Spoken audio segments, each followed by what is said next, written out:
Our speaker, Dr. Jeanette McCarthy, earned her PhD in epidemiology from UC Berkeley. She did postdoctoral work at UC Berkeley and then studied in Barcelona as a Fulbright postdoctoral fellow. She served as Associate Director of Molecular Epidemiology at Millennium Predictive Medicine and is an Associate Professor at San Diego State University and Duke University.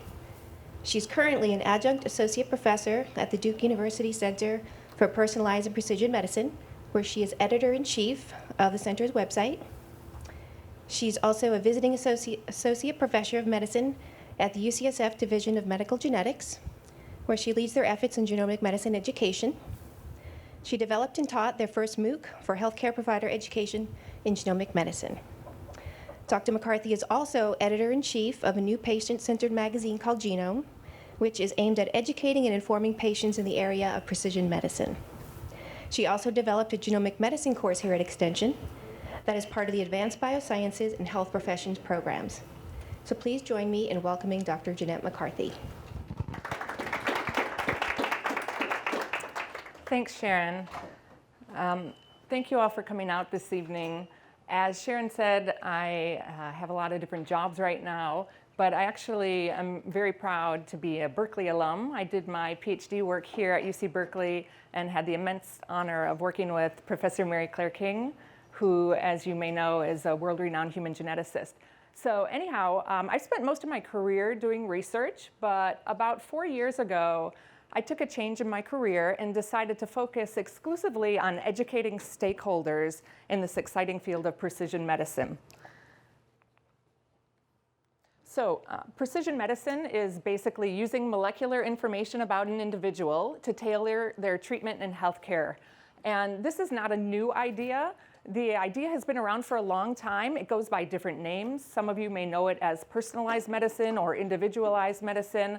But the term precision medicine is really the one people are using now, and it was popularized earlier this year when President Obama mentioned it in his State of the Union address in the context of the government's precision medicine initiative. So it's a really exciting time for the field of precision medicine.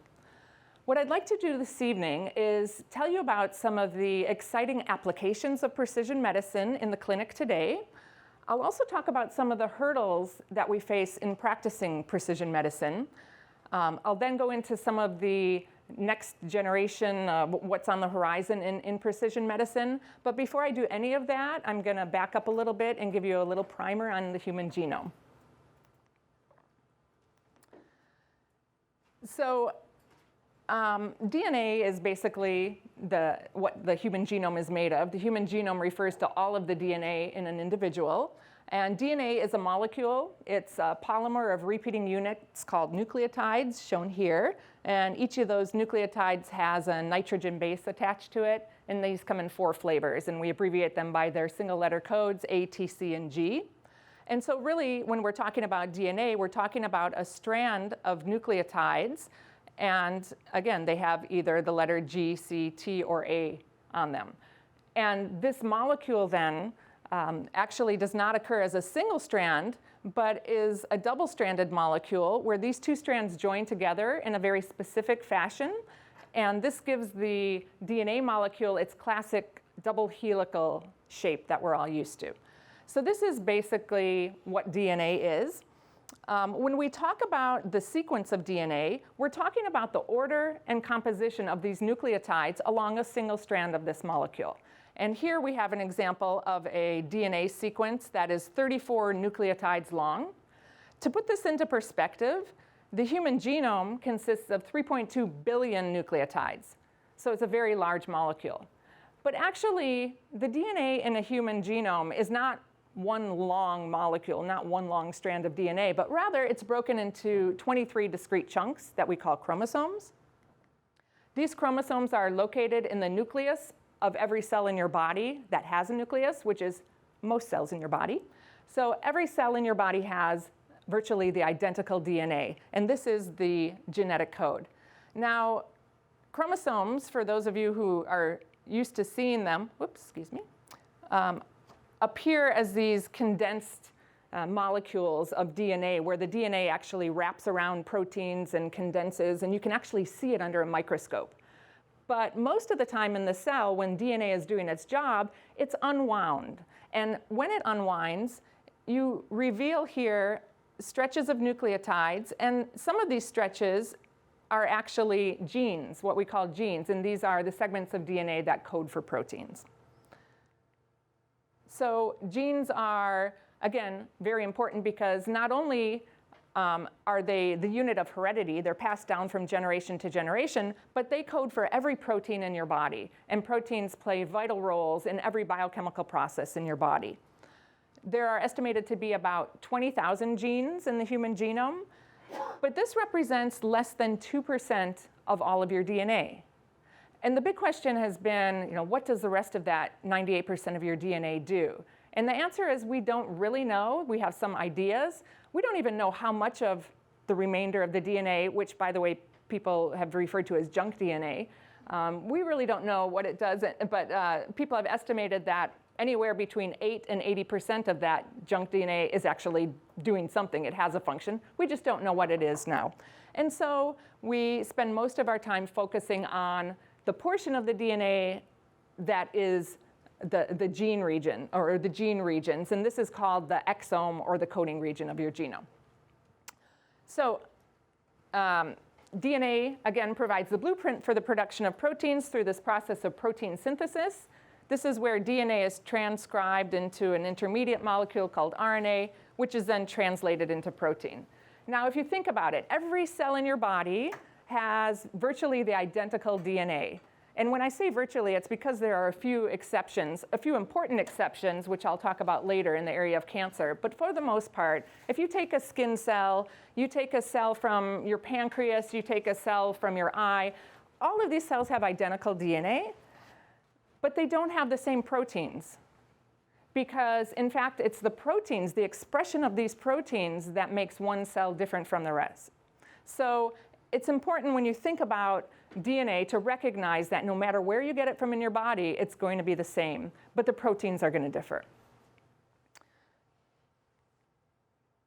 Now, DNA is the unit of heredity, passed down from generation to generation, and DNA is also present in every cell.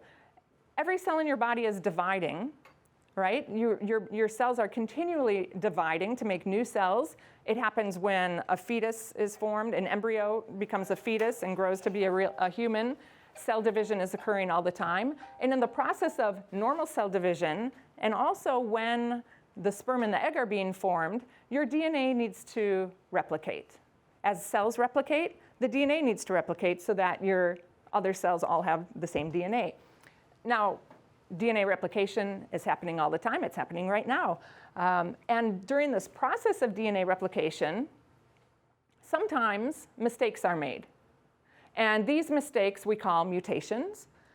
Fortunately, you have enzymes in your cells that correct these mutations or these mistakes. But these enzymes are not always perfect. And so once in a while, a change in your DNA sneaks through, and you end up having what we call a mutation. Now, the term mutation tends to have a really bad connotation, right? When you think of mutation, you think of something bad. And that's why I prefer the word variation, because mutation is a naturally occurring thing. Some mutations are bad. Some mutations, in fact, are good.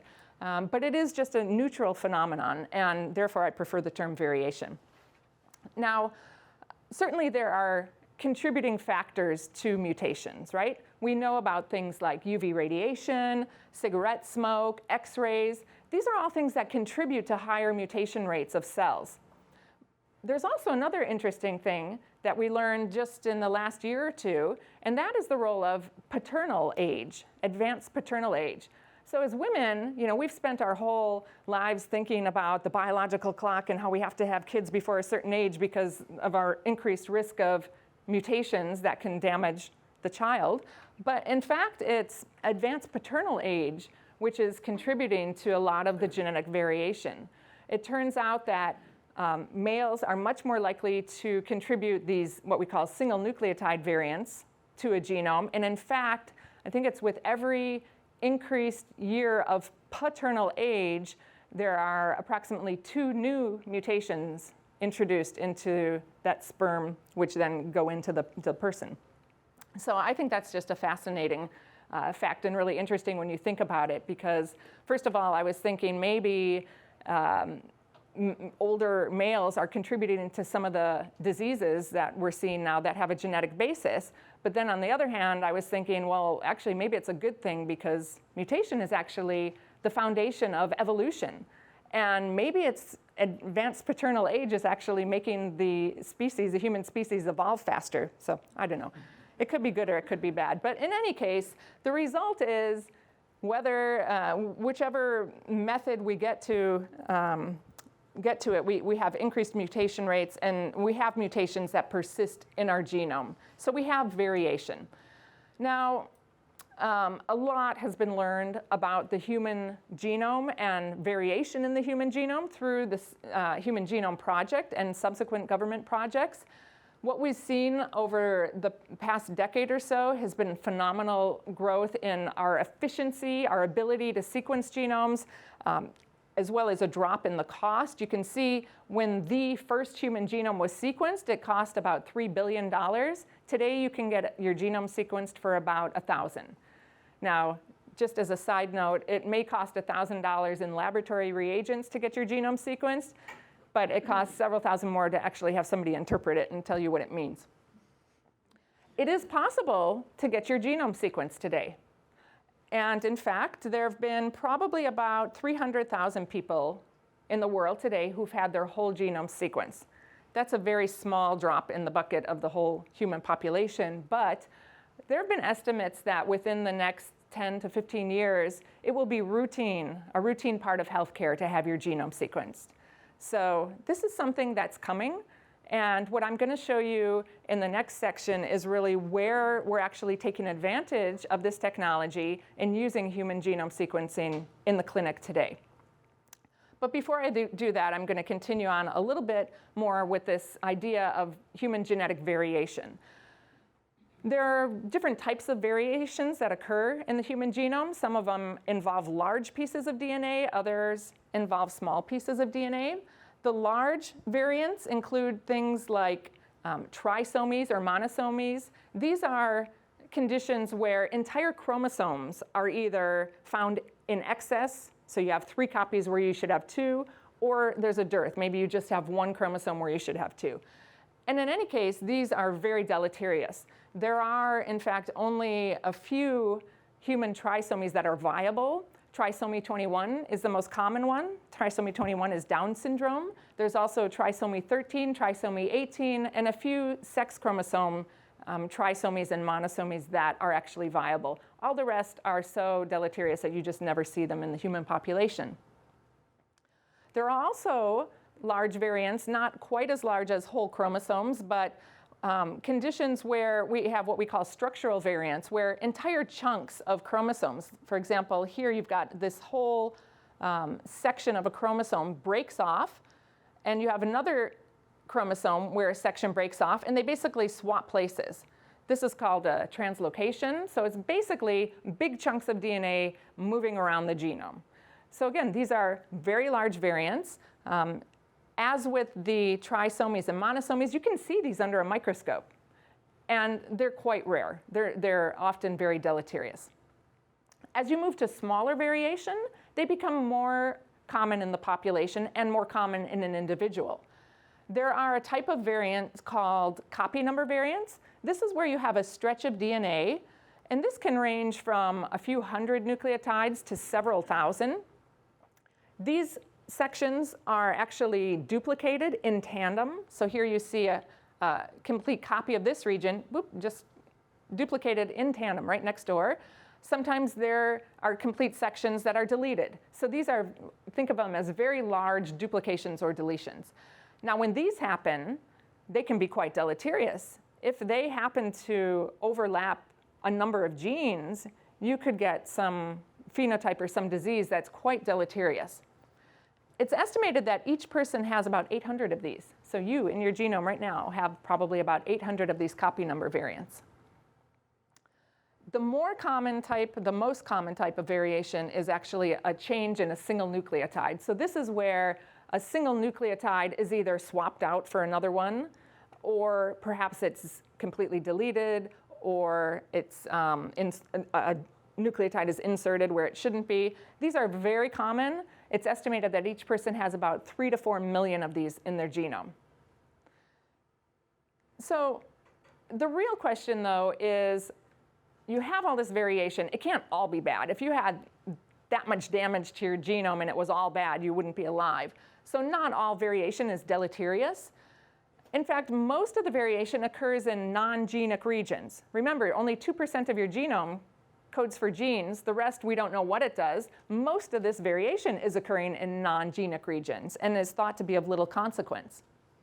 Mutations that occur in genes, though, can, but don't have to, have a big effect on the protein and on the subsequent health. So, for example, there are types of mutations that affect the protein in such a way as to truncate it. So these tend to be quite deleterious. If you have a mutation in an important gene and it truncates that gene, meaning it truncates the resulting protein, that can be bad news. There are other types of variants where you just simply have a change in the amino acid of the protein. These may or may not be deleterious. It depends. You have to take them on a case-by-case basis. And then you have variation that, even though there's a variation at the level of DNA, seems to have no effect on the resulting protein for various reasons. So again, not all variation is deleterious. But what we really want to know, well, first of all, before we really want to know that, I want to tell you how much variation a person has. I already mentioned that every person in their genome has about 3 to 4 million of these single nucleotide variants, and about 800 of those copy number variants. But in terms of the single nucleotide variants, only about 55,000 of these are in genes. Only about 20,000 of those are in what we call the coding region of the gene that's responsible for the protein. About 10,000 of those are these non-synonymous simple amino acid changes, which may or may not be deleterious. And every person has about 100 what we call loss of function variants. These are variants that will essentially completely knock out that gene and knock out that protein for that one chromosome. So given that you have 2 copies of every gene, it may not be so bad, but in some cases it is. Okay, but what we really want to know about variation is it linked to disease? Do these variants actually have any health consequences? And the way that I like to think about it in terms of what we know about the genetic basis of diseases, there are some variants that have very strong effects. And these are typically very rare variants. They cause very rare diseases. But if you have one of these variants, you have a very high likelihood of getting the disease. We call these highly penetrant variants. And we typically study these in the context of a family because they're so rare in the general population. And what you'll see for a very highly penetrant disease and variant is everybody who has the mutation has the disease. Disease here is denoted by a colored in circle or square. And you'll see everybody who doesn't have the variant doesn't have the disease. So that is a completely penetrant variant. You have the variant, you have the disease. I don't know how many examples there are, if any, of variants that are 100% penetrant, but there are a lot that are highly penetrant. In other words, 80 to 95, 96% chance that you'll get disease if you have this variant. Then there's a whole bunch of variation in our genome that seems to have a very minor effect on diseases. Reproducible, but minor effects. These are typically variants that themselves are common in the population, and they're usually responsible for common diseases, the ones that you and I are most interested in: diabetes, heart disease, schizophrenia, all the ones that affect you, especially later in life. Now, in terms of how predictable these variants are for disease, we call them low penetrant variants because, in fact, they don't do a very good job at predicting disease. In this example here, we have 4 people with the disease. Only 2 of them have a mutation. The other 2 don't. And you also see the mutation in people without the disease. Now, the mutation happens to be more common in the diseased individuals. 50% of the diseased people have it, compared to what is about 25% of the healthy people. But again, there is some reproducible association here. It's just not highly predictive. Okay, enough of the background. I hope I didn't bore you too much with that, but hopefully you learned something and that'll give you a common vocabulary and help you understand some of these applications of precision medicine in the clinic today. Precision medicine is really being used today across the lifespan, from preconception all the way through adulthood. And clearly we've been able to do some genetic testing in adults, but as you move to the left of the slide here, you're actually moving more from a diagnostic state where you're diagnosing disease to one where you can actually screen and predict disease. So I'm going to go through and give you some examples of these different life cycles or lifespans and show you where precision medicine is being used. So the first area is preconception carrier screening. Some of you may have already had experience with this. I know when I was thinking about getting pregnant, my husband and I were tested for cystic fibrosis. Now, cystic fibrosis is a recessive disorder. In other words, you need to have both copies of your gene mutated in order to get the disease. If you just have one copy, you're not going to get the disease, but you are a carrier. And what happens when two carriers marry? Well, if you have a person who carries a mutation in a gene and they marry another person who has a mutation in that gene and they have children, there's a 1 in 4 chance that their child will inherit both deleterious copies and therefore become affected by this disease. So many women and men, before they have children, undergo this carrier testing to see if they actually carry one of these deleterious variants. If you're of European descent, you may have been tested for cystic fibrosis, like I was. If you're African American, you may have been tested for sickle cell anemia. And if you're Ashkenazi Jewish, you may have been tested for Tay-Sachs. So all of these are examples of carrier testing that people have today. But what's new since we've been sequencing the human genome and learning about the genetic basis of not just a handful of these diseases, but lots of them, is there are commercial tests available now for over 100 disorders. So if you're planning on getting married or having children, you can go to a company like Council Genomics or Good Start Genetics, and you can get screened for these 100 disorders. As we move from preconception to prenatal diagnosis, so prenatal diagnosis, you're already pregnant. And what has happened historically is pregnant women at about 15 to 17 weeks gestation are offered what we call a maternal serum screening test for chromosomal abnormalities like Down syndrome, but also for neural tube defects, so very serious abnormalities. So these blood tests are screening tests, and if you have a positive result, you would then undergo a very invasive procedure, amniocentesis, or chorionic villus sampling. In either case, you basically get a needle stuck in near your fetus to get fetal cells to take out to be able to look under the microscope and confirm a diagnosis. This procedure is risky and very dangerous. And so it's been really interesting in the last few years, and especially with our ability to sequence a human genome, that we're able to identify in the maternal bloodstream fetal DNA. So it's thought that beginning at around 7 weeks gestation, the fetus, which shares a bloodstream with the mother, starts to slough off some of its cells. The cells die, they burst open, and you have what's called cell-free fetal DNA floating around in the maternal bloodstream. It comprises anywhere from 2 to 10% of the maternal bloodstream. That percent changes as a woman gets further on in her pregnancy, but the fact that it's in the bloodstream gives us an opportunity to now go, instead of through the abdomen into the actual fetus itself, to go into the maternal bloodstream to get a sample of the fetal DNA to test for these chromosomal abnormalities. And that's exactly what's being done today. There's been a huge shift in the practice of prenatal diagnosis.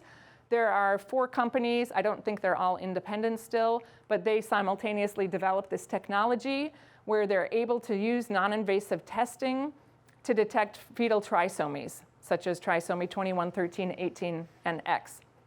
It's interesting, though, when you think about how these are very large chromosomal abnormalities, can we bring this technology to detect even smaller and smaller variations? And that's where we're moving. So smaller than complete copies of chromosomes are these structural rearrangements or chunks of chromosomes that are either deleted or duplicated. And there are several diseases behind some of these. These are also being tested for right now.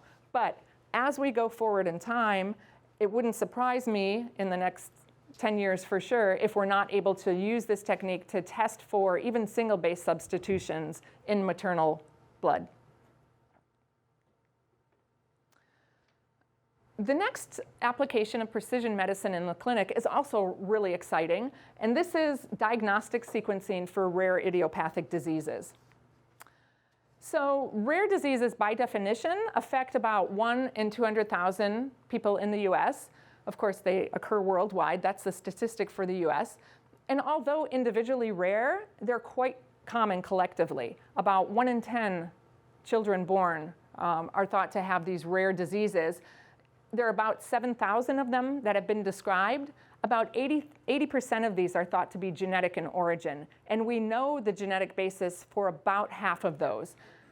Most of these disorders affect children, and they typically present as what we call a diagnostic dilemma or a diagnostic odyssey.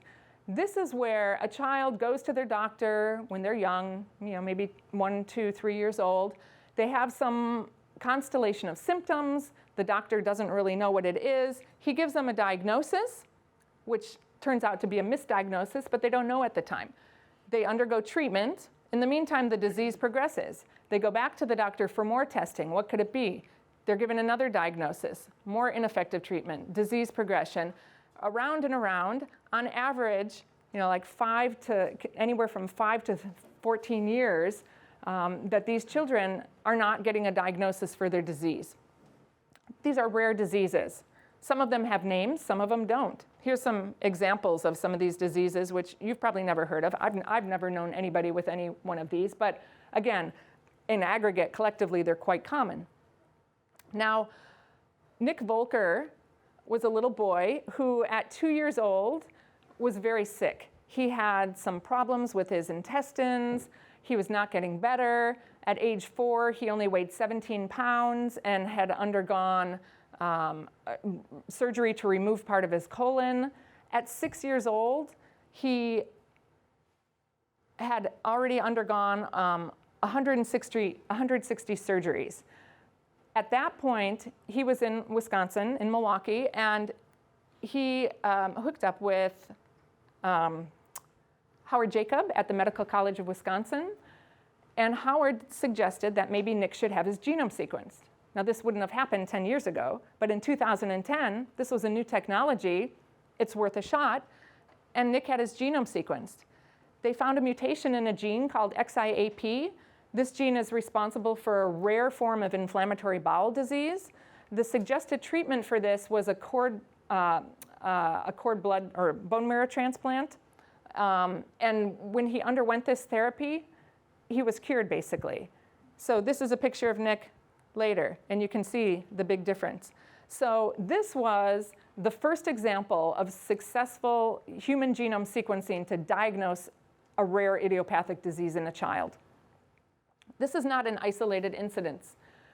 Since 2010, when Nick Volkers had his genome sequenced, we've seen a dramatic increase in the number of rare diseases that have been diagnosed, or the cause has been found using genome sequencing. Here are the numbers, and the bars in blue show you the use of genome sequencing. Had we not had that technology, the numbers would be less, but it's just a tremendous confirmation that this technology is really powerful. Now, just because you have your genome sequenced and you have a rare disease doesn't mean we're going to find the cause of it. In fact, it's only successful in about 25 to 30% of cases. And Nick was lucky because we found the gene, and there was also a treatment available. But for many kids, even though we know we find the gene, there still might not be a treatment available. Nonetheless, if you're one of these children, one of the parents of these children undergoing these diagnostic odysseys, you're happy to have an answer either way. So that's a very exciting application of precision medicine in the clinic. So let's move into adulthood now. As adults, we're really dealing primarily with complex traits. Unless you happen to have one of these rare genetic disorders that was missed in childhood, we're talking about common complex diseases. These are, again, the diseases that we all worry about, diabetes and cancer and heart disease and all kinds of things, which are due to a combination of genes and environment. An example of a complex disease is breast cancer, but you could insert any disease in the place when I tell you about the basic genetic architecture of these complex diseases. So typically, for these common diseases, you have incidence that's relatively high. Breast cancer happens to be particularly high. 1 in 8 women, or 12%, will develop breast cancer in their lifetime. And for many of these complex diseases, family history is an important risk factor. For breast cancer, if you have one first-degree relative with breast cancer, your risk increases twofold. So now, instead of having a 12-fold risk of disease, it's 24%. So the more affected relatives you have and the younger age of onset also increases your risk. Now, despite family history being an important risk factor for breast cancer and for other complex diseases, in the case of breast cancer, it's thought that only about 5 to 10% of breast cancers are indeed hereditary. The rest are thought to be sporadic due to environment, due to other causes. Now, what do we know about the genetic basis of hereditary breast cancer? Well, there are some forms of hereditary breast cancer where there's a single gene which is the primary cause in that person. The genes BRCA1 and BRCA2 were the first genes described for what we call hereditary breast and ovarian cancer syndrome. These are highly penetrant genes. In other words, if you have a deleterious variant, a bad mutation in one of these genes, you have an 80% risk of having breast cancer by age 80. This is the testing that Angelina Jolie underwent, which brought breast cancer screening into the headlights, or into the headlines. So these are important genes for breast cancer. We also have examples of genes listed here that cause very rare familial cancer syndromes for which breast cancer is one of the feature cancers. These two are what we call highly penetrant, and in aggregate, these make very good genetic tests. But then you have a bunch of common variants linked to breast cancer that have very small effects. They're very low penetrance variants like I described earlier.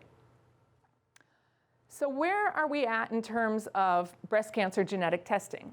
Well, a few years ago, a woman could go and get tested for BRCA1 and BRCA2 variants through Myriad Genetics because they held the patent for BRCA1 and BRCA2 testing. But a couple of years ago, the Supreme Court ruled that DNA was not patentable. This opened up the door for other companies to come in and offer genetic testing for these genes. But simultaneously, genome sequencing is really taking off, and we're discovering the genetic basis for a lot more of these breast cancer genes. And so now you can go to any one of a number of places, a dozen places at least, and get a panel of genes tested to screen for breast cancer. Now, it's really interesting because along with the doors opening up to these other testing companies has really come a move to democratize breast cancer genetic testing. In fact, last year, or earlier this year, I think it was, a company called Color Genomics launched a breast cancer test, which instead of the usual price tag of like $2,000 was like $250 or something. And so the idea here is that this should be accessible to everybody, and the prices are coming down. And there's also a move to do breast cancer testing not only in women who have a strong family history, but in any women. Because in fact, there have been studies that have shown that people with these BRCA1 mutations about half of the time don't even have a family history. So it's very, very interesting that we're at a time when we can actually do this type of testing. Moreover, if a woman tests positive for one of these variants, there are things she can do about it. Now, other types of breast cancer tests are out there. I don't know if anybody has undergone 23andMe genotyping. Can I see, has anybody done 23andMe? Okay, so has anybody heard? My kids have done it too. Has anybody, has everybody heard of 23andMe for the most part? So if you haven't, 23andMe is a genetic testing company that was going direct to consumers to offer genetic testing for a wide variety of disorders. They were doing the carrier testing that I talked about earlier. They were doing some testing for high penetrance variants in genes like BRCA1 and 2. But a lot of what they were doing was for common complex diseases. They were looking at these low penetrance variants. And when I talk about low penetrance variants, I'm talking about if you have this variant, you have, on average, say, a 1.2-fold increased or decreased risk of disease. What does that mean? Well, if the baseline risk of breast cancer in the population is 12%, and I have one of these variants that increases my risk 1.2-fold, my risk is now 14.4%.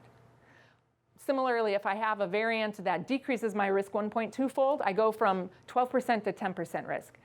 For me, that doesn't really move the needle. It's not going to alter any of my healthcare decisions.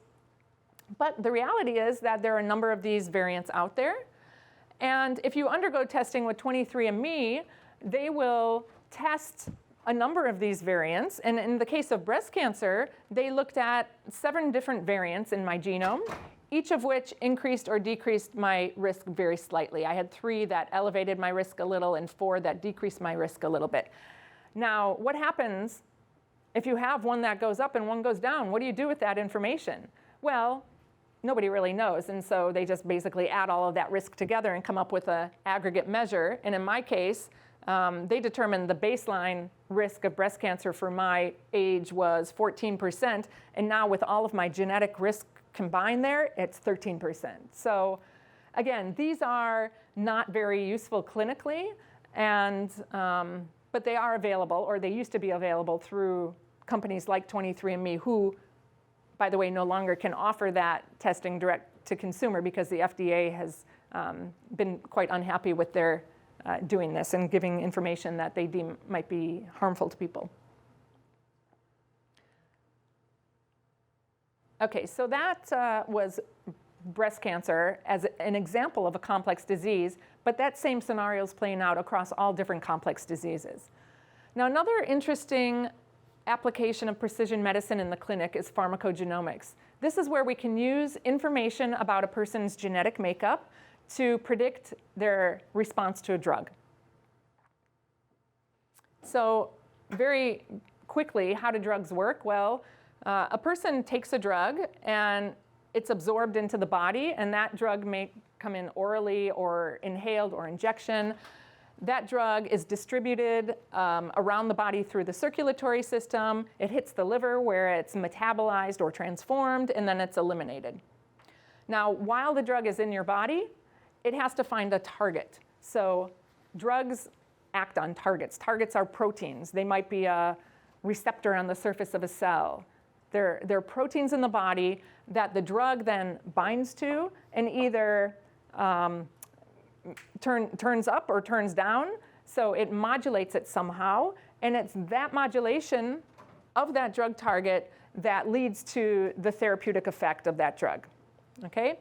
So that's basically how drugs work. And with that understanding, you'll start to understand how a person's genetic makeup can influence their response to a drug. So how many of you, when you take a drug, expect that it'll do more good than harm? Okay. Despite those commercials, the direct-to-consumer advertising of drugs where at the end of the commercial, a long list of adverse events is rattled off, despite that, you think that's never going to happen to me. But in fact, adverse drug reactions are quite common. By definition, they're unintended and they're noxious. While they're individually rare, collectively, the incidence is about 2%, and that's thought to even be an underestimate. In the US, they're a leading cause of death in hospitalized patients and cost billions of dollars in added costs. And these are not adverse events for some random drug. These are drugs that you and I take all the time, right? These are drugs, non-steroidal anti-inflammatory drugs, they're antidepressants, they're penicillin, they're all these different drugs that you take for which there are this risk of an adverse event, and it could happen to you. Wouldn't it be great if you could actually genotype somebody and figure out if they were likely to develop an adverse drug response. Well, that's exactly what we can do in some cases. An example here is a drug carbamazepine, which is used to treat epilepsy. So carbamazepine binds to its target, which is a sodium channel, and it's through this binding that it provides this anticonvulsant effect.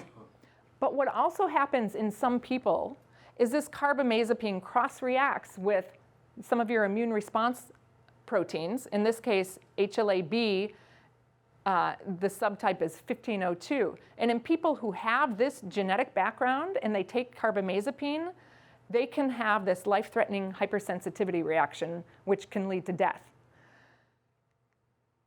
People who have different HLA-B genotypes, in other words, they're not star 1502, but some other type, they can take this drug knowing that they will not have one of these adverse events. So this is pretty amazing that we're able to do this. We can't predict this with 100% certainty, obviously, but we are able to do this for at least a handful of drugs now. How many of you, when you take a drug, actually think it's going to work? I spent my whole life thinking that, of course it's going to work. Why wouldn't it work? And so I was shocked to learn that, in fact, no drugs work in everybody. And in fact, many drugs don't even work in most people. So the good news is, if you take an analgesic, a pain reliever like Tylenol or something, you have a pretty good chance of responding to it. About 80% of people respond to those. If you take a cancer drug, good luck, because only about 1 in 4 people respond. So for me, this was really shocking to understand that, what, drugs don't work in everybody? And that there is, in fact, a lot of inter-individual variability in drug response. So why is that? Well, there are a number of factors that contribute to that, but of course, genetics is also one of those things, and the topic of what I'm going to show you next. So variation happens in many of those aspects of when a drug enters your body. It's transported through the circulatory system, it's metabolized, it's excreted. But one area that's particularly important is metabolism of drugs. There's a class of enzymes called the cytochrome P450s. They're drug metabolizing enzymes. These drugs, or these genes, there are actually quite a number of them. There's CYP2D6, 2C9, 2C19, and a whole bunch of others. They are responsible for metabolizing large numbers of drugs. CYP2D6 in particular is known to metabolize over 100 different drugs. Here are some examples. CYP2C9, over 60 drugs. CYP2C19, over 50 drugs. Now, it was noted that the metabolism by these enzymes here was highly variable from person to person, and in fact varied by race. So for example, there are people who are poor metabolizers, and for example, it accounted for about 6% of a Caucasian population and many fewer African American and Asians. There are also people who are ultra-rapid metabolizers, and this happens to be more common in African countries and less common in European populations. So there is this, what we call phenotypic variability from person to person. People are rapid metabolizers, poor metabolizers, and so on. And the basis of this variation is indeed in part due to genetics. And we can test for that now. So you can go and get a test, and somebody can tell you, are you a poor, ultra-rapid, or normal metabolizer for this enzyme, this enzyme, this enzyme, and that can tell you something about how you might respond to these drugs. How does that work? Well, take an example of codeine, okay, pain medication. Codeine happens to be what we call a prodrug. In other words, codeine itself is not what's active in your body. It's not what provides that pain relief. Codeine is actually metabolized into an active metabolite called morphine, and that's what gives you the pain relief, because morphine binds to your opioid receptors and makes you feel good. Now, this process is controlled by this CYP2D6 enzyme. So what happens in a person if they have a mutation in this gene that makes them a poor metabolizer? Well, poor metabolizers can't convert codeine to its active metabolite, and so you're not getting enough of the drug. So these people are less likely to respond to this drug and should, in fact, be getting a higher dose in order to have this drug be efficacious. So there are a number of examples. I could go through many more with this scenario or related scenarios where variation, genetic variation in these drug metabolizing enzymes can help you decide whether you should dose a patient higher or lower. Now, another way that genetics can play into drug metabolism or drug efficacy is when you look at the drug target. Remember, a drug enters your body, it goes through this transformation, and ultimately it binds to a drug target, which is what it's exerting its effect on. But sometimes that target has variation in it. And in fact, sometimes we've been able to exploit that variation to develop drugs that are specific to people with a certain variant in that target. So a great example is in cystic fibrosis. So cystic fibrosis is a disease that's caused by one of over 1,000 different mutations in a gene called CFTR. This is a chloride channel which sits on the surface of a cell, and when it's functioning normally, ions are transported in and out of the cell through there.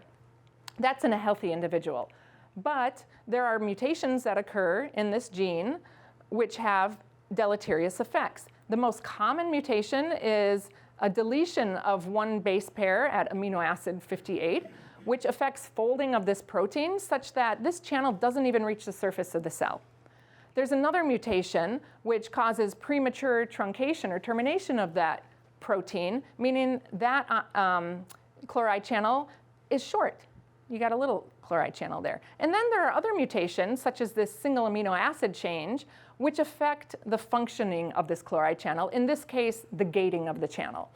Now, what's really interesting is how in the last couple of years, pharmaceutical companies have worked to develop drugs that target specific mutations in CFTR. The first one was this G551D amino acid change, which affected gating here. The drug ivacaftor was developed specifically to fix this defect. This was really, a huge thing for a rare genetic disease like cystic fibrosis. If you've known anybody who's had this disease, the fact that there's never ever been a treatment, and this is the first, and it's a targeted treatment. Since then, this drug has been approved for 9 other mutations that have similar effects. And just a couple weeks ago, another drug was approved called Orkambi, which is for patients with the most common type of CF mutation. So this is all really exciting. This illustrates this concept of targeted treatments. So looking at the target of a drug, seeing if there's variation, and really developing your drug to specifically act on that mutation. Targeted treatments are really big right now in the area of cancer. So let me tell you a little bit about cancer. From a molecular standpoint, cancer is a disease where cells cancer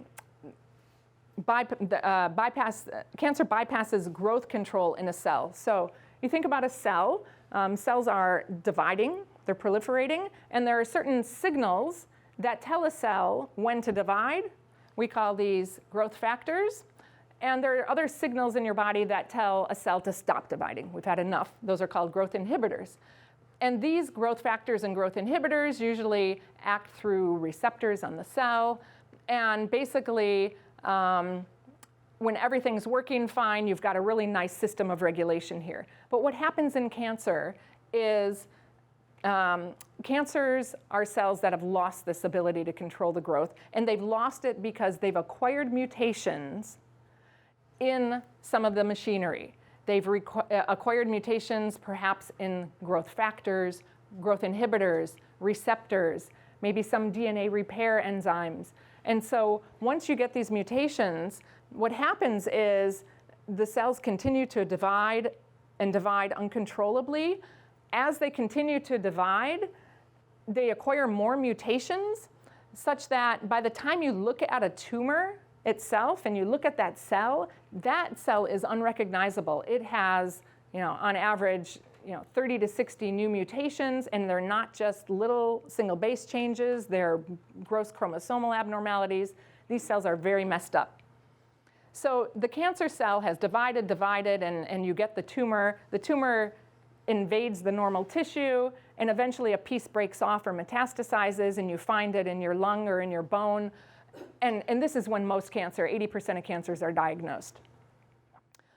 Since we've been able to sequence the human genome, we've turned our attention to sequencing tumors now. And what have we found? Well, we find that, again, these tumor cells have a lot of different variations going on, a lot of mutations going on. And it's also interesting that the mutational burden varies depending on the type of cancer. If you look at cancers that occur in pediatric patients, glioblastomas, medulloblastomas, things like that, they have on average a relatively low number of variations in that tumor cell. As you move to older individuals, you have a higher mutational burden. Look at things like lung cancer, melanoma. What do these have in common? They have in common environmental exposures, right? Lung cancer, cigarette smoking, melanoma, UV radiation. These types of cancers have an even higher mutational burden. And then you get colorectal cancer here. It's off the charts. Why is that? Colorectal cancer is off the charts because there's a type of colorectal cancer called Lynch syndrome. This is an inherited form of cancer where a person inherits mutations in the very machinery that's supposed to correct mutations that occur in your body. So when your cells are dividing and mutations are happening, you have enzymes that correct those. These are defective enzymes, and these people get colon cancer at a very early age, and their tumors are full of mistakes.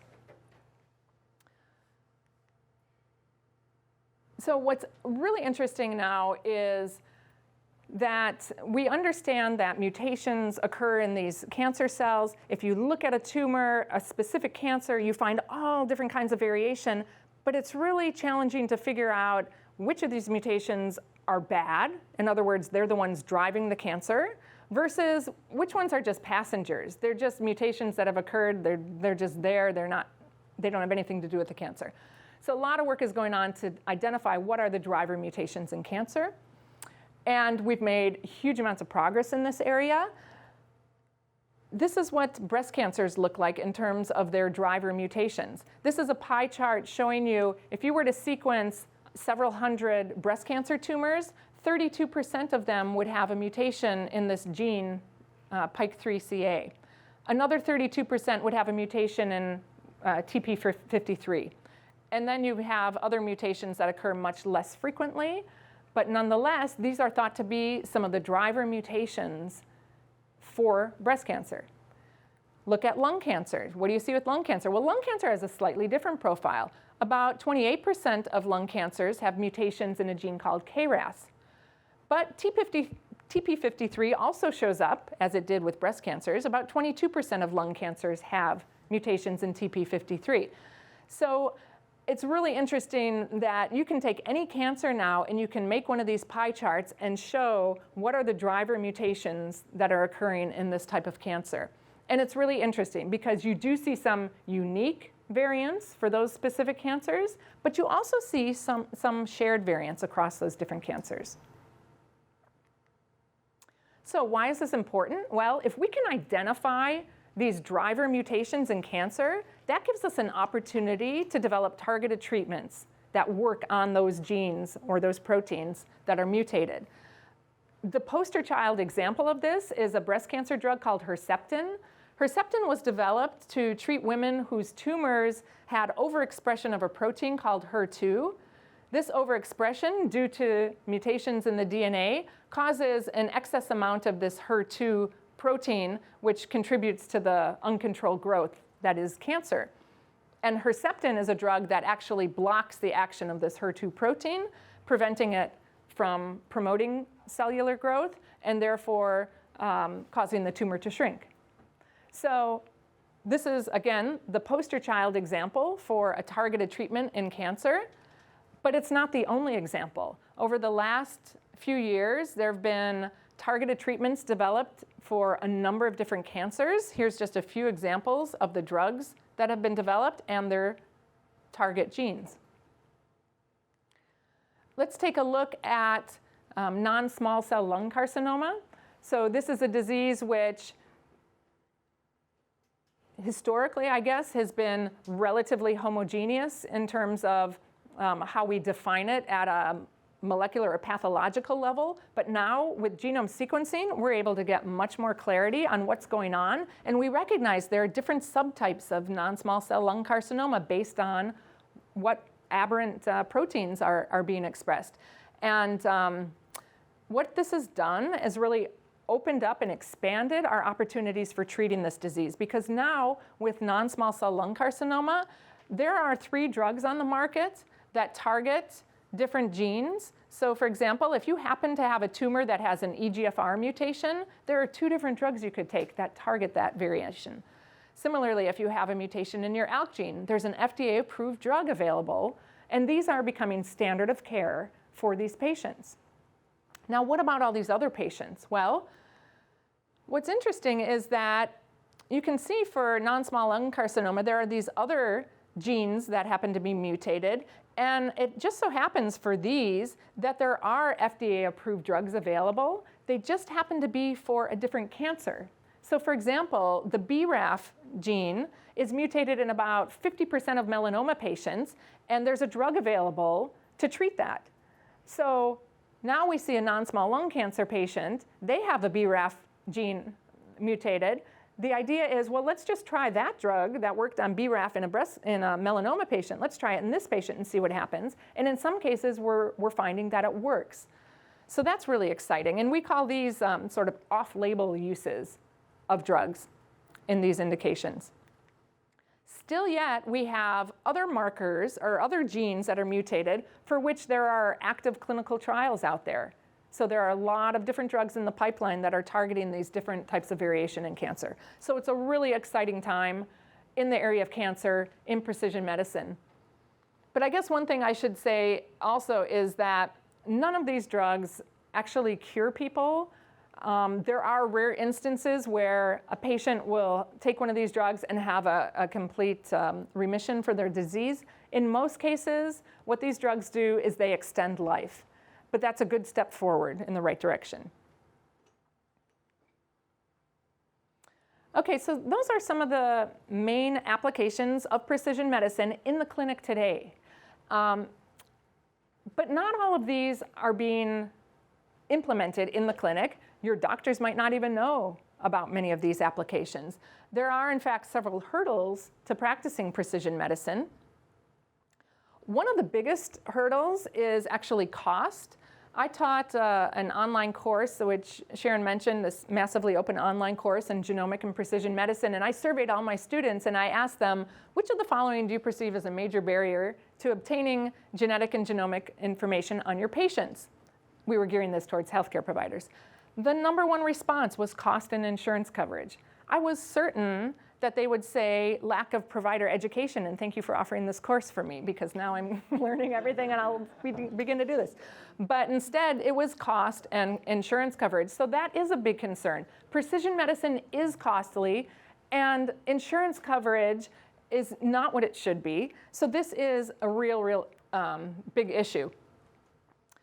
One of the problems, I guess it's not a problem, it's how, just how things happen, is we practice what's called evidence-based coverage. So insurance coverage depends on whether the drug or the genetic test in this case has a certain level of clinical validity. In other words, does this, in the case of genetic testing, does this test really predict response to the drug, or does it really predict whether somebody's going to get this disease or not? That's clinical validity. Clinical utility is, okay, yeah, it predicts, but does it save us money? Does it lead to better health outcomes and all this? And those are important questions. The problem is it takes a lot of research to get answers to these questions. So here you have these innovations in precision medicine, and you have this big gulf. And then you have over here all of the studies that need to be done in order to prove clinical validity and utility. And it's just this huge gap that needs to be filled. Now, how is it filled? Well, you have technology assessments that people do. You have professional guidelines that are put together. But underlying all of that is basic clinical research. And those are studies that can be costly, time-consuming. And one of the other problems we're facing now is the fact that we're practicing precision medicine. We no longer have a lung cancer patient. We have an ALK-positive lung cancer patient. So we're slicing this pie into smaller and smaller slivers and expecting to be able to generate all of this evidence that, yes, that particular mutation, if you test somebody, they're going to respond to this drug. So it's a real conundrum that we face, gathering the evidence to prove that these tests and these new treatments are actually effective and useful in order for insurance to cover them. One of the other problems is that most private insurance companies look to Medicare for their decisions. If Medicare approves it, I'll approve it. The problem with that is Medicare is designed really to focus on diagnostic procedures and diagnostic tools as opposed to preventive tools. Moreover, the Medicare population is serving people who are over 65 years old. So Medicare might make some decisions that aren't necessarily in line with some of the technologies and some of the uses of precision medicine today. One of the other hurdles is related to regulation. So very quickly, the way that genetic or genomic testing is regulated, there are three different branches that deal with this. First is the Federal Trade Commission, or FTC. This is the department that really looks at advertising to make sure you're not making false or misleading advertising claims. So if you have a website and it says, oh, I'll do genetic testing on you and tell you if you're at risk for developing this disease or that disease, if you're making false advertising claims, they can come after you. The FDA, which you're all familiar with, in terms of genetic testing, is really only interested in regulating test kits. So these are the reagents, the pieces and parts that go into making a diagnostic test. Now the thing is, most genetic and genomic testing that's done is not through a kit per se, but rather in private laboratories using laboratory developed tests. And this is not regulated by the FDA, but rather a different organization, the Centers for Medicare and Medicaid Services. And they really are interested in knowing, is this a good laboratory? Are the personnel trained? Do they have the right education?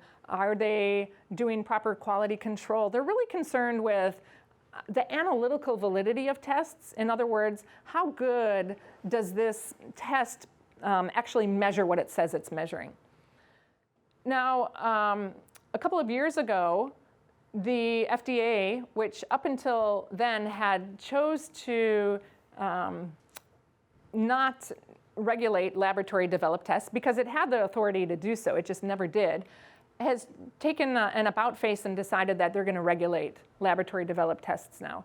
And so this is a really big deal for the industry as a whole right now, because if you think about all of the different applications I talked about and all the different laboratories and all the different tests and all the different genes, that this can all of a sudden really overwhelm a system that's not prepared to do that. So it's currently gone a little bit quiet over on the FDA side right now as they try and figure out how they're actually going to do this regulation, but it's something to keep your eyes on.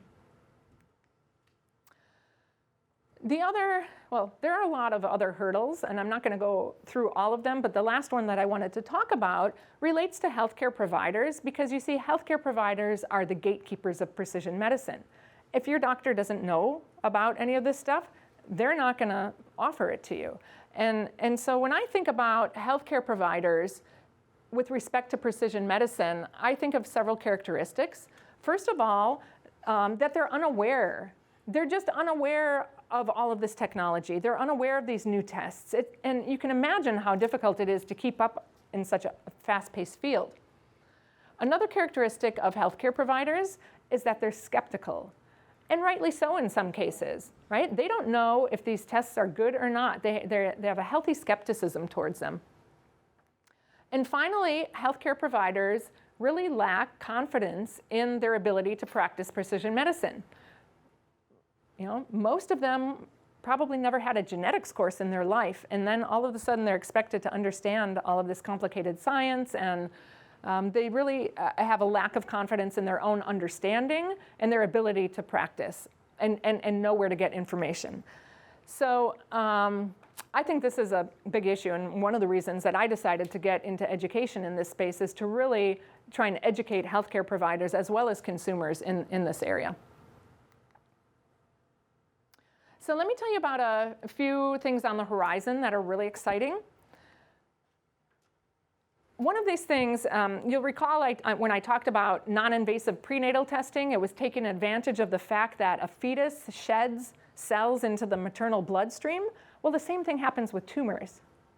Tumors shed DNA into the host bloodstream in the form of cell-free DNA, and we're actually able to now detect that in the bloodstream and do a few interesting things with it. First of all, we're able to monitor recurrence and resistance to cancers by taking a blood sample from a patient. We're also able to do some tumor profiling. So let's determine whether this person has an ALK mutation or a BRAF mutation or whatever without taking an actual biopsy of that tumor. But really, the holy grail will be when we can use this for primary diagnosis. Imagine a day when you go to the doctor and you have a blood test and they can tell you whether you have cancer or not. And they can tell you early on so that you can actually, hopefully, prevent it. This seems pretty science fiction, pretty sci-fi. But in fact, last year, this story came out. There was a woman who went to undergo non-invasive prenatal testing when she was pregnant. And the company that did her testing came back with a report to her and said, look, you know, either your fetus is really messed up. I mean, it can't even be viable. It had so many different genetic abnormalities that something else had to be going on. And it turns out that they were detecting abnormalities that occurred in her tumor cells, which were being shed off. She had no idea she had cancer.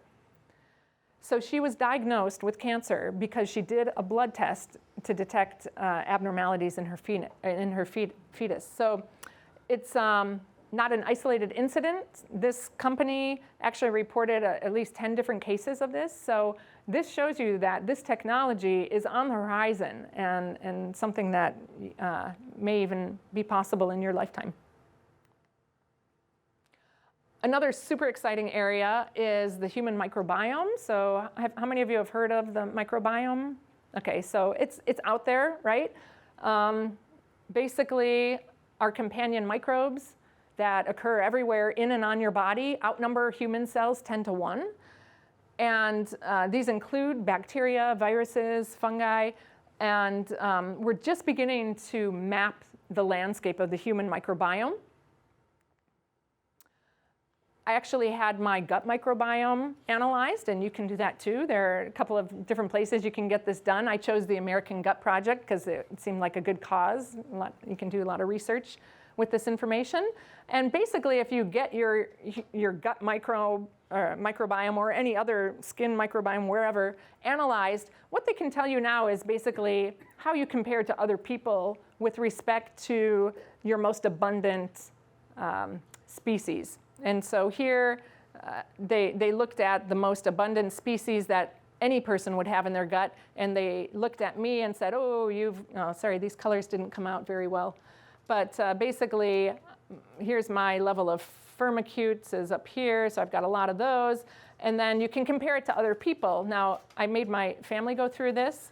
So, you know, my son had a lot more firmicutes than I did. My daughter had about the same number. And basically, they allow you to compare it to Michael Pollan's microbiome. So if you're not familiar with his work, right, he does a lot of nutritional consultation and stuff. And so you would think his gut is like pristine.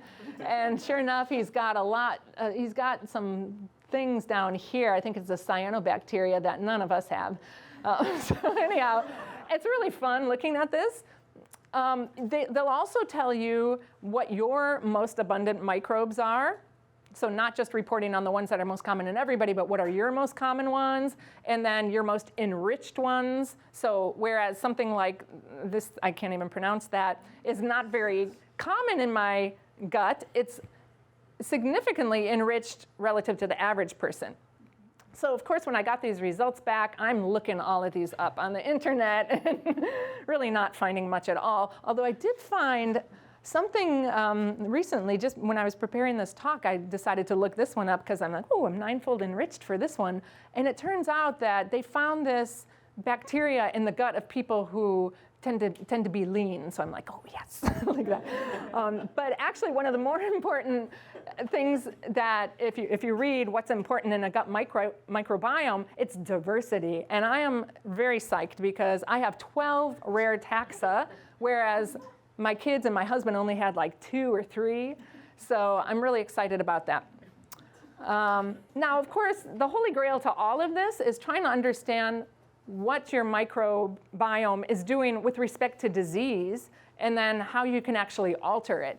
And there's been a lot of research in this area. There's nothing really huge to report. It's still primarily in the research area, but there have been links with different microbiome profiles and inflammatory bowel disease, even cardiovascular disease, obesity, and such. And then you ask, well, so what? What can I do about it? Well, one thing you can do, and this has been very effective in people who have an infection, an intestinal infection called C. diff, which is very hard to treat. So basically, they've determined that this infection takes hold because the gut microbiome is imbalanced in a certain way, and the way to treat it is by doing a fecal transplant. And so it is exactly what it sounds like. And they transplant your microbiome with a feces donor and are curing patients. That's pretty. My nephew had that, and he had the fecal treatment, and he's great now. Yeah, so He it could not works. go outside. He was in pain all the time. He did that, and this has been 2 years ago. And he's great. Isn't that amazing? Yes. I've heard of people with ear infections or some ear infection, taking earwax from the other ear and putting it in and actually curing it. I mean, it's really amazing. So, we've spent so much time thinking about how do I kill all these bugs in my body? But now microbes are your friend, and you really, really want to treat them well. Some of the other things that I've heard about, there are companies, well, there's a pretty early stage company now that's using a different sequencing technology, because all of the sequencing we do right now is at a very superficial level. We're not digging down into the details of these bugs. We're getting a superficial look. But this company is starting to develop more deep sequencing to characterize these microbes at a much finer level. And their idea is to then develop custom probiotics based on if you have a deficiency. Now, you don't want just that over-the-counter probiotic that has just 10 species. You're going to want this special mix, which was tailored for your specific deficiencies.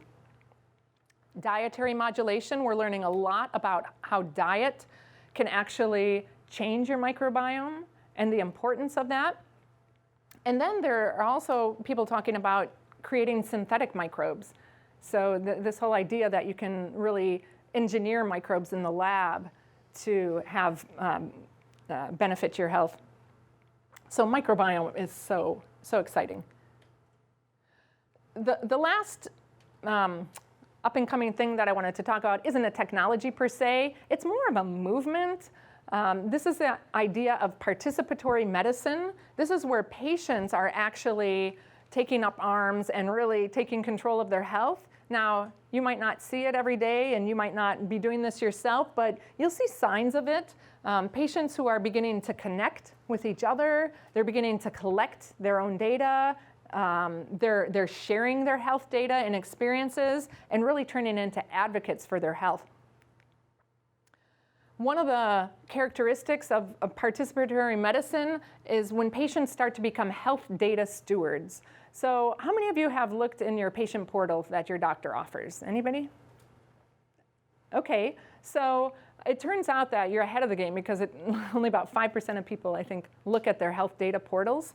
But the fact that you can do that now is a big thing. Moreover, we're not just looking at data that was collected in a doctor's office, but we're generating our own data. If you have a Fitbit, you know what I'm talking about here. You can capture information about your exercise. There are other gadgets and widgets that you can use to track your diet and sleep patterns.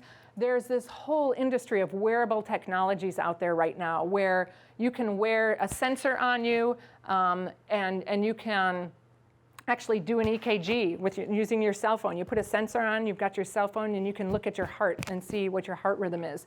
You can measure oxygen levels, glucose levels, blood pressure, all of this with these wearable mobile technologies. This is a huge area that's booming. It's putting patients in charge of their own health and collecting data about their health. But then, you've got the issue of storage, but you've got things like the new Apple, is it Apple Health Kit, or one of the apps that you get on your iPhone now where you can actually begin to store some of this information yourself. But really what you want is to be able to take that information and transmit it to your doctor's office so that it's in your medical record. And it's interesting, I hear about all this health data stewardship, and personally, I haven't done any of it really, but I'm really intrigued by it. In fact, I just came across a company the other day called CareSync, where you know how if you move around a lot, you've got medical records in all these different states and they're not together. That's me. And this is a company that will actually get all of that for you and organize it and be able to look at, for example, how has my weight changed over the years, or how have all these other measures changed. So it's really an exciting time in terms of a patient taking control of their health, collecting their own data. And of course, we're not just collecting it to keep to ourselves, we're sharing it with other people. Who's heard of Patients Like Me? Patients Like Me is a website which was really started by a couple of brothers whose third brother developed, I think, ALS, Lou Gehrig's disease, and they wanted to find other patients like that so that they could share best practices. What did you do? What treatment did you have? Did it work for you? So Patients Like Me is a site where they cover all kinds of diseases. You can go and find a community of people who have that disease, and you can share your experiences.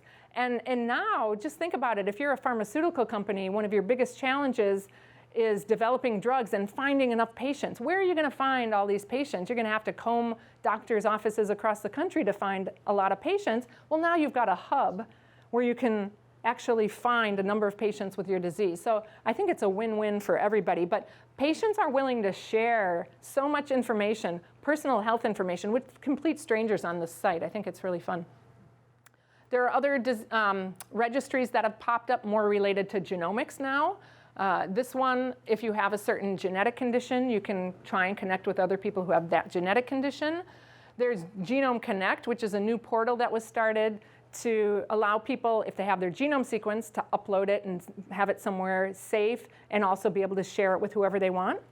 So people are starting to connect as well. And then you also see a lot of patient advocacy on the rise. This is particularly true in the rare disease arena, because think about it, if you have a rare disease, who are you going to talk to? You don't know anybody else who has this rare disease. And so you can go to this organization, for example, Global Genes is one of them. They teach patients and their caregivers with rare diseases how to become advocates for themselves. How do I raise awareness? How do I find other people with the disease? How do I fundraise? How do I lobby for this disease in Washington? And they have 2-day conferences where all of these patients with rare diseases come together and learn how to become their own advocate and really make changes. So the last thing that I wanted to mention is how patients, in terms of participatory medicine, really lack good sources of information about precision medicine and genomics. And that's why I was really happy about 1.5 years ago to be asked to be editor-in-chief of the magazine Genome, which you have copies of. So Genome is a free quarterly publication that comes out in print and also is online. This magazine was written for a lay audience. And the whole goal is to really bring precision medicine to the people, because really, if we want this field to move forward, there's sort of a push with physicians. It's like, come on, learn about this, but there's also going to be a pull coming from patients, right? And go to your doctor's office and talk to your doctor and say, hey, look, I read about this story about this test. Do you offer this? And they're going to all of a sudden start to feel like they're maybe a little behind the times, which is not our intent, because in fact, about half of our subscription requests come from physicians. So I hope you enjoy the magazine. Those are free copies for you all. And if you're interested in getting a free subscription, there are instructions inside there. But anyhow, that's all I wanted to say. I thank you so much for your attention, and I hope you enjoyed this lecture. Thank you.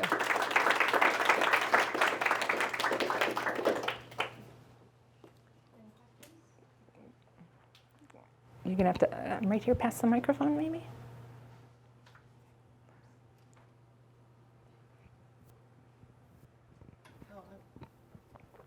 I'm really interested in the drug metabolism test, because I have a friend who's very sensitive to codeine, and I tried to advise, her physician about the nature of the reaction that she gets. Little goes a long way. But you mentioned that this was out there, and Right. How would I advise my friend, if she wanted to get that test taken and then, have it as something she could communicate to her doctor, and they could adjust the dosage based on that? Yeah, so, I hear this all the time, patients wanting to access a test like this, and most of these tests you have to go through your doctor to get it ordered. There are very few places where you can do direct-to-consumer testing. I would press my physician, really, if I wanted that test. And there are places that you can get tested, like a company called AssureRx offers genetic testing for those 3 metabolizing enzymes I talked about. I think I've asked about 3 physicians, and they just are not aware that they're not even sure what stage this is in. They think it's not really something that is useful right now. So those are some of the responses I've gotten. Right. So where could I go to try and obtain the test? Or Well, previously 23andMe offered genetic testing for some of these CYP genes. They didn't do CYP2D6, which is the one that metabolizes codeine, because it's a very complicated gene. So you're better off going to someplace that specializes in that. You may want to contact some of the companies that offer this test, because they might be able to give you some tools that you need to talk to your doctor with. okay, but you say that they are on the market. Oh, yeah. And they are you can purchase it and have it as part of your. Oh, yeah. Oh, that's great. Yeah, Good news. you definitely can. Thank you.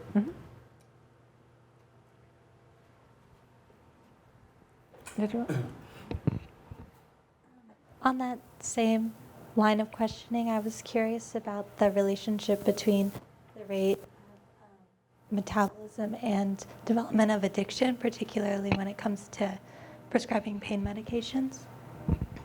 So I'm not familiar with the research in that area, so I can't really comment on whether those drug metabolizing enzyme variants are related to addiction or not. I would have to bone up on that before I commented on that.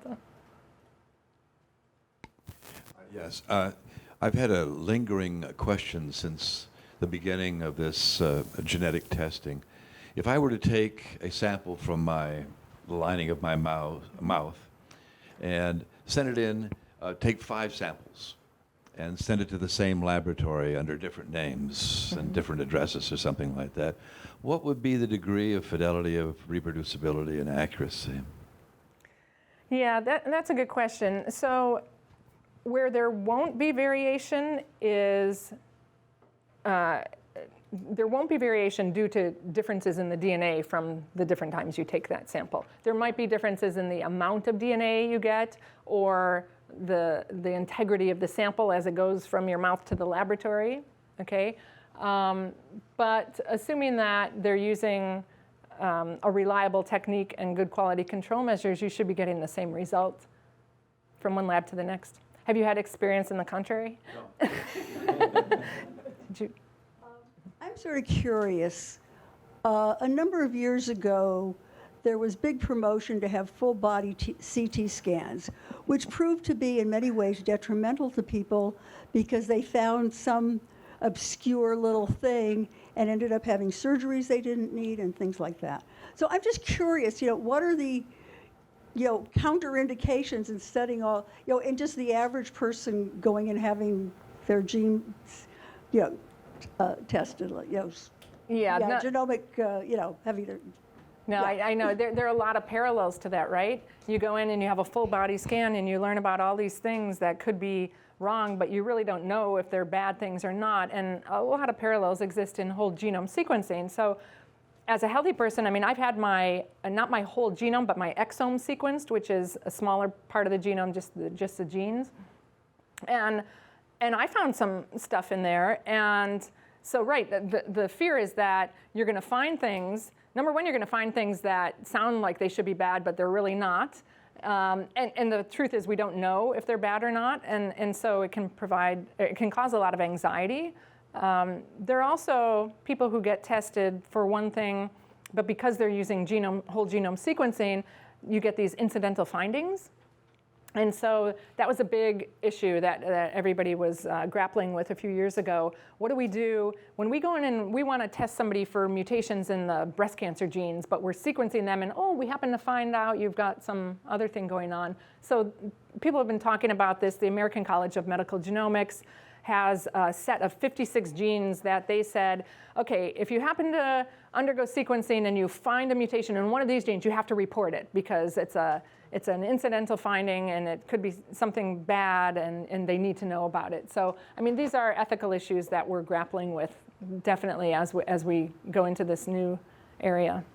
She had a mutation in the BRCA2 gene, which gave her an 80% chance of developing breast cancer in her lifetime and also a significant, maybe 60% chance of developing ovarian cancer. So a lot of women in that position, your choices are increased vigilance.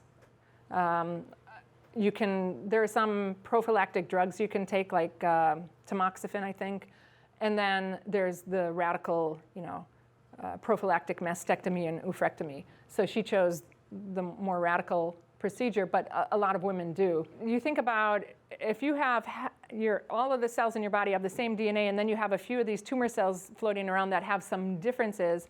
That's one of the limitations right now is we can't go out and say, this is a tumor cell and this is a normal cell. Instead, the applications today are applications where we've already biopsied the main tumor. We know what the main changes are, and these are changes that are different from the rest of the cells in the body, and now we can track those. So we can monitor recurrence by looking for something that we already know about. So there is no good way to sort a tumor from a normal cell right now, except for if we already know something about what that tumor should look like. As I mentioned, the tumor, there are some events that trigger the tumor to form. And these are based in mutations that have occurred and deregulate the growth. And so they keep replicating. Now, every time they replicate, there's a chance that more mutations will occur. And what happens is mutations tend to occur in some DNA repair machinery, so they get more and more mutations, right? And so they just keep developing mutations, basically. I told you earlier on about breast cancer, about 10% is hereditary, 90% sporadic, 100% genetic, in the sense that even if you have a hereditary predisposition, which kind of gives you a head start because you've already got one bad mutation, and you're really, it's the accumulation of mutations after that result in cancer. Even in the absence of that hereditary head start, most cancer is somatic in nature. In other words, these mutations are just popping up in any, a pancreatic cell, for example, gets a mutation, and it happens to be in the wrong place in a gene, and then that cell divides and divides, and then another mutation happens, and then you start this whole cascade event. So only about 10% of cancers have this genetic kickstart, this hereditary component, but all cancers are genetic in the sense that they're due to mutations at the DNA level. Yeah, so you have basically a mutation in a driver gene is going to, for example, produce a protein that wouldn't normally be produced, or turn on a protein that's normally not turned on, for example. Right here.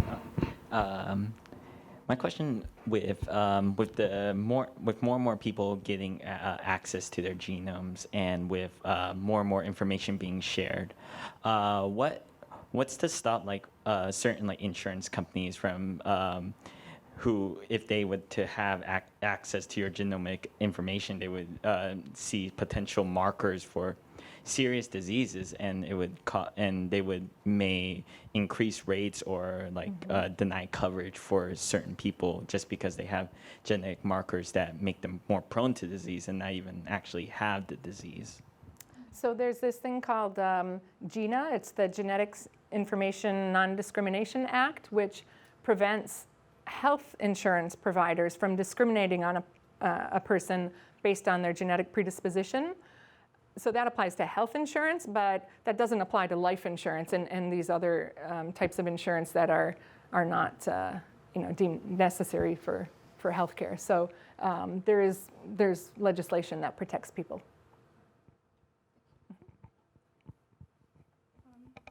Hi, my name's Angie, and I'm a pre-med student, and I found this really interesting after just finishing a genetics class at Berkeley. But I have one technical question and a non-technical question. So what are some differences between the oncogene and tumor suppressor gene when it comes to metastasis?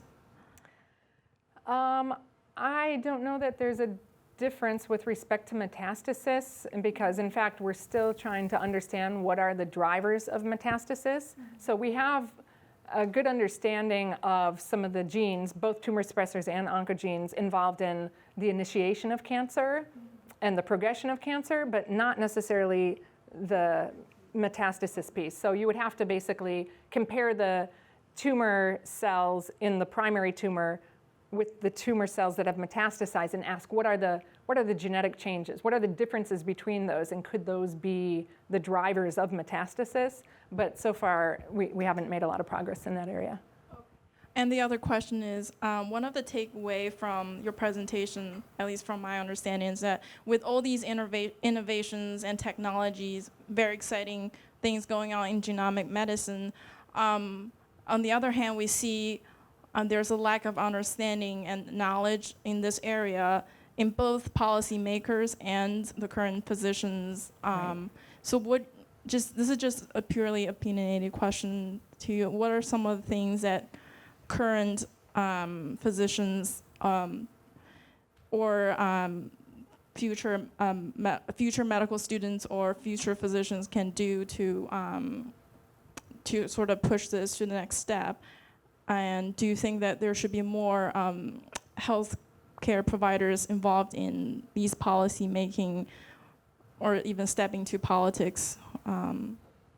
Yeah, so I mean, you're recognizing the education gap, right? The education gap for healthcare providers. So fortunately, a lot of universities now are beginning to offer programs in precision medicine or individual courses in precision medicine. There are magazines like Genome out there. So healthcare providers can become educated in that area. But you're right, there are other stakeholders. There are people in government and law and all different aspects that touch on this field that need to be educated as well. So the real danger is many people get their news from like the New York Times or other lay publications, and those are often incorrect and sometimes biased. So it's really important to find good sources of information. Has a specialization evolved for genomic and microbiome medicine among doctors and physicians? Not necessarily. As you saw, precision medicine is vast. It encompasses a lot of different specialties. I would say, for example, within cancer, though, you will see med-oncs, medical oncologists who with a specialty now in tumor profiling, maybe not formal education, but certainly there are places where they're training their docs to understand how to do this tumor profiling and things like that. And not microbiome, not yet, but one day I will bet. I'm curious about epigenetics. Is that considered part of precision medicine, and how's it being used in the clinic? So epigenetics refers to this kind of chemical modification to DNA. So all of the variation that we talked about so far were changes to the letters of the genetic code. Epigenetics is a chemical modification that kind of lays on top of that. So, and it's a means of regulating whether that gene is expressed or not. It's, you can measure epigenetic changes. We found epigenetic changes associated with cancer and some other diseases. But as far as I know, it's not really being used clinically at all. I just think they're not as strong a predictor of any diseases. Yeah. Is that it? Great. Thank you all for coming.